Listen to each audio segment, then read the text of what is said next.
Hello everyone, welcome back on my YouTube channel. I'm your Deepak sir by Krishna शिक्षा निकेतन इन नरही बलिया।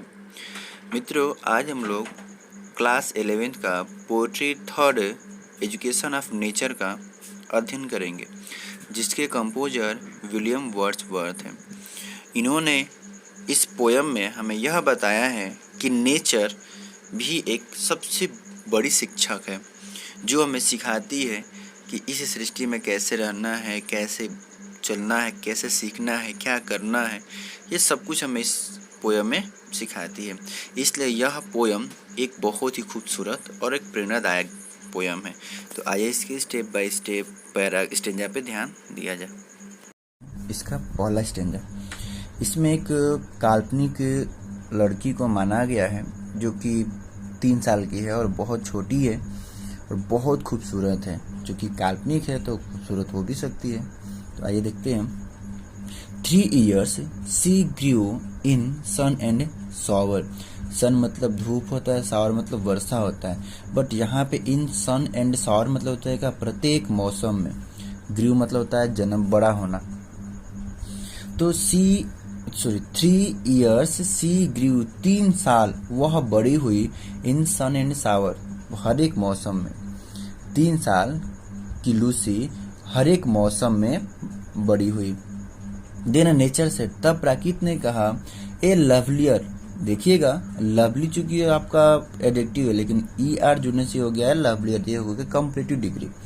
तो a lovelier flower, flower यहाँ पे Lucy की तुलना फ्लावर से कर दी गई है।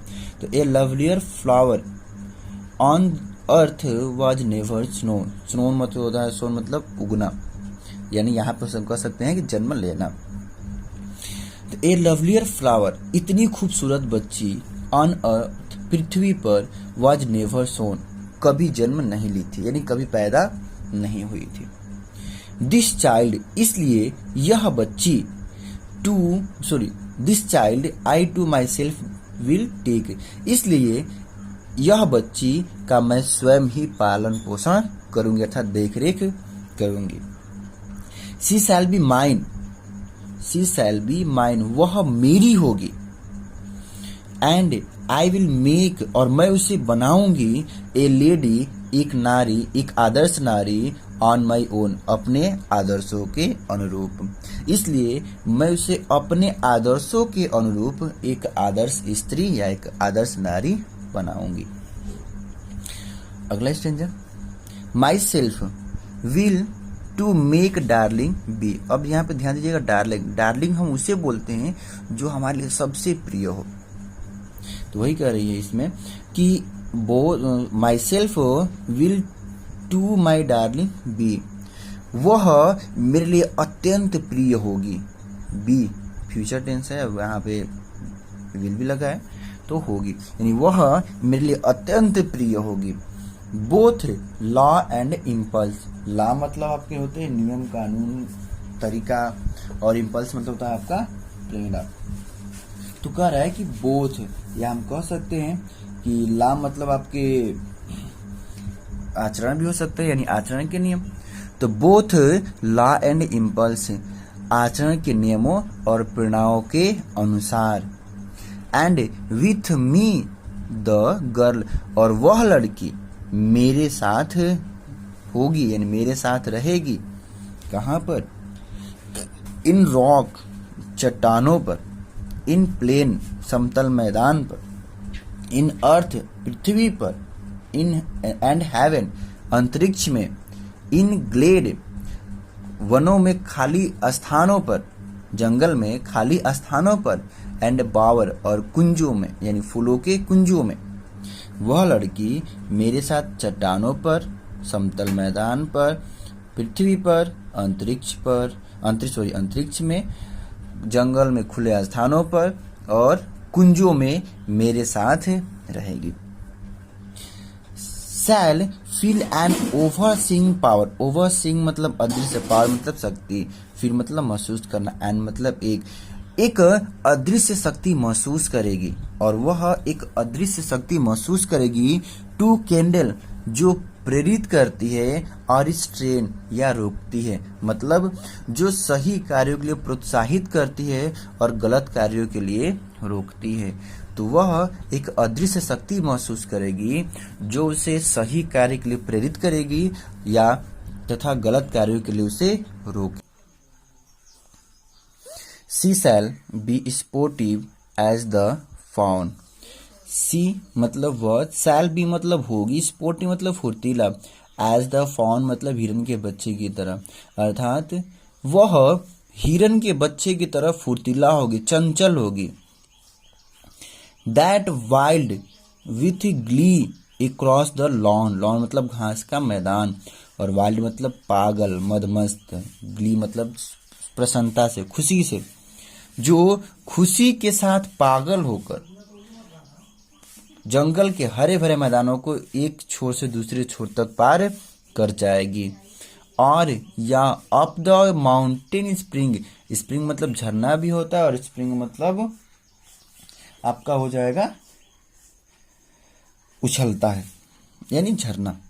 और अप द माउंटेन स्प्रिंग, और पर्वतीय झरनों तक वह दौड़ती हुई चली जाएगी। फिर से देखते हैं। She shall be sportive as the fawn। Faun sportive मतलब फुर्तीला, अर्थात वह हिरन के बच्चे की तरह फुर्तीला चंचल होगी। जो वाइल्ड विथ ग्ली प्रसन्नता के साथ, खुशी के साथ, अक्रॉस द लॉन घास के मैदान को अर्थात जंगल के मैदान को पार कर लेगी। और अप द माउंटेन स्प्रिंग या पर्वतीय झरनों तक दौड़ती हुई वह चली जाएगी। And hers shall be the breathing balm. Balm मतलब सांत्वना, शांत। ब्रीदिंग मतलब सांस की गति, और हर मतलब उसके, और उसकी सांस की गति जो होगी वह शांत होगी। And hers shall be the breathing balm, और उसकी सांसों की गति भी शांत होगी, मतलब वो थकेगी नहीं। And hers the silence and the calm, और वह शांत होगी, और वह शांत होगी।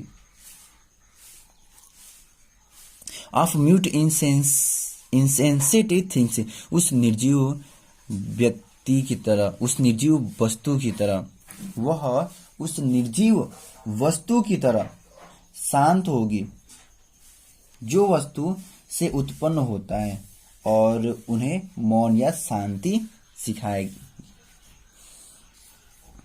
आइए अगला स्टेंजा देखते हैं।